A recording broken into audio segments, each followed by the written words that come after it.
RSA, named after Rivest, Shamir, and Adelman, was the first public key algorithm. Its security rests on the hardness of factoring large integers.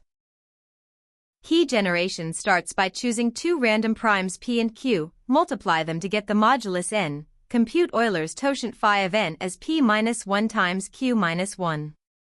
Pick a public exponent e coprime to phi. The private exponent d is the modular inverse of e modulo phi.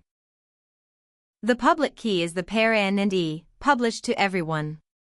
The private key is n and d, kept absolutely secret, leak d and the entire system collapses.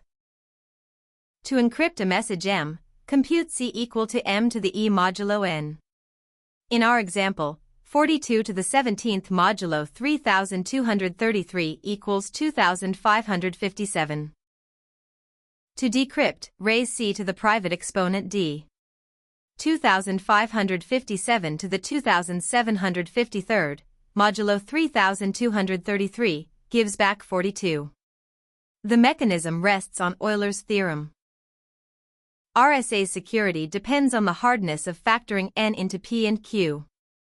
The best-known classical algorithm, the general number field sieve, would take roughly 10 to the 20th years on a modern CPU to break RSA 2048. But in 1994, Peter Shor published a quantum period finding algorithm. It uses the quantum Fourier transform on a superposition of integer states. The final classical step computes a greatest common divisor to recover p and q. Per Gidney and Ecker's 2021 estimate, a quantum computer with about 4,099 logical qubits would break RSA 2048 in roughly 8 hours of wall clock time. The earliest such CRQC is expected after 2030. RSA depends entirely on classical factoring hardness. Classical attacks remain infeasible, but a sufficiently large quantum computer would break it in hours. Up next, ECC, elliptic curves.